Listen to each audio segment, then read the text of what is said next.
Well, I got something on my mind again, and that is another term that is controversial among people, especially on the internet, but is not really a bad word once you understand it.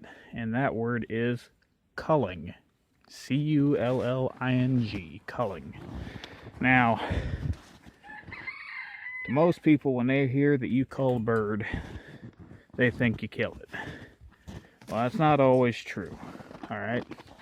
So, what culling means at its core is that you are removing obstacles that are impeding your progress towards a goal, okay?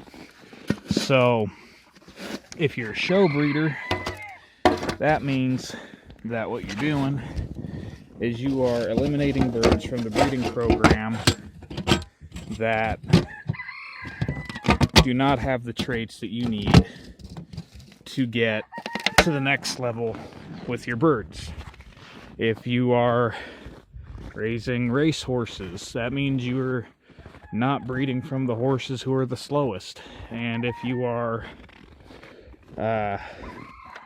honestly even applying the concept of culling to your everyday life, that means you're getting rid of the stuff you don't need and not dealing with the people that are holding you back. So it's actually kind of a useful concept to apply to everyday life.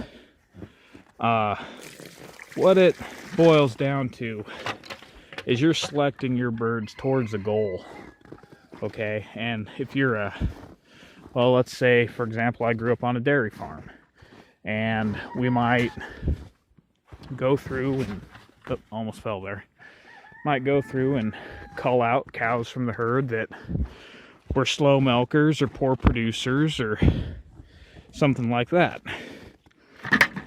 It doesn't mean that you have to kill the animal. Now, some people do. That's a way they stock their fridge. Good for them. I'm all for it. Some people, they'll sell to a taxidermist, you know. It's pretty hard to get rid of extra roosters, believe me. And, you know, those taxidermists or fly tires or whatever, they'll make use of the feathers. But a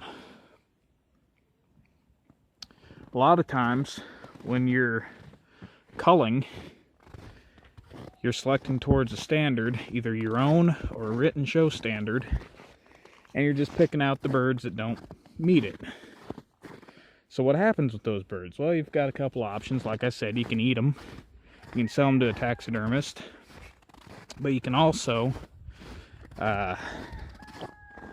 sell them. And that's where basically you and I, when we're first starting out, other than hatchery chicks, get our start is from other people's culls.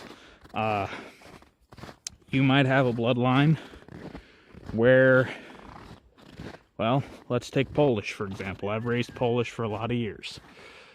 Let's say your bloodline has really, really great markings, but their crest is not that good.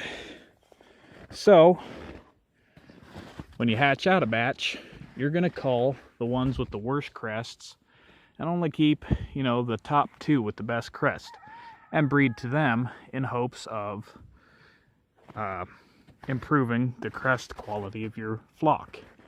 Now, what happens with those birds that go and get sold? Well, let's say your neighbor happens to raise the same breed. All right? Unlikely these days, but it could happen. More than likely, it's going to be someone at an auction or something like that. And they've got a flock of Polish that have beautiful crests and huge beards and nice dark blue legs. But their markings are absolute junk. Well, they'll see that bird of yours and go, hey, you know, his crest isn't that good, but my birds can fix that. And his color can fix my birds. So that's how a lot of this breeding works, folks, is you're always keeping an eye out for what's going to improve your flock. And 9 times out of 10, what's going to improve your flock is something somebody else got rid of because it ain't going to improve theirs.